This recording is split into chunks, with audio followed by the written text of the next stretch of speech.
भाभी देवर से बोली, देवर जी क्यों उदास बैठे हैं आप। देवर बोला, कल एक न्यूज़ चैनल के एंकर ने कहा था, आइए हम आपको गोवा लेकर चलते हैं। तभी से इंतज़ार में तैयार बैठा हूँ, पर साला अभी तक कोई आया ही नहीं। लगता है भूल गया क्या। देवर की बात सुनकर भाभी हैरान रह गई और सोचने लगी।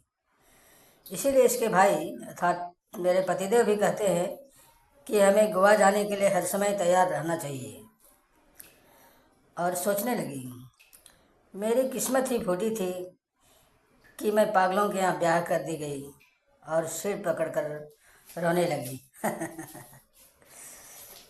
भाभी बोली, देवर जी शादी से पहले आप मंदिर बहुत जाते थे, अब क्या हो गया। देवर बोला, हाँ भाभी जी जाता तो था, परिवार में अमन चैन और शांति के लिए। पर भाभी जी अब क्या बताऊँ, कहीं आप नाराज़ ना हो जाएं।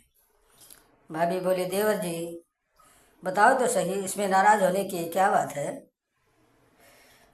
देवर बोला, भाभी जी जब से आपकी बहन से मेरी शादी हुई है, मेरा भगवान पर से बिल्कुल भरोसा ही उठ गया है।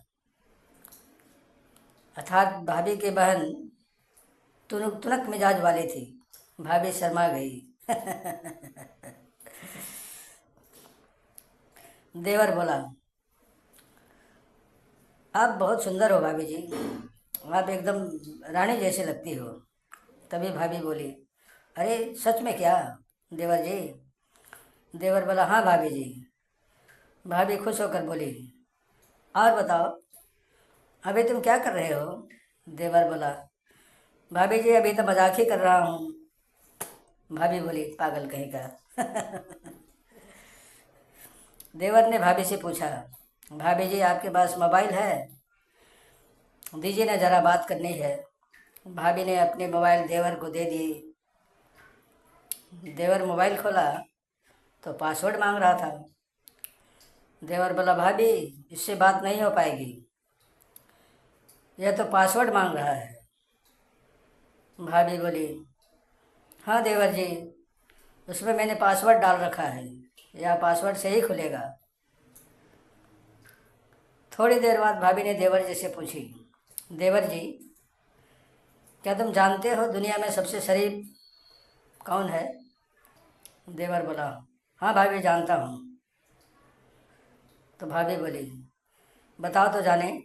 देवर बोला, भाभी जी दुनिया में सिर्फ वही लोग शरीफ हैं जिनके मोबाइल में पासवर्ड नहीं है। भाभी सोचने लगी, ये देवर तो मुझे ही बेवकूफ़ बना दिया। धन्यवाद भाई और बहनों। समाप्त।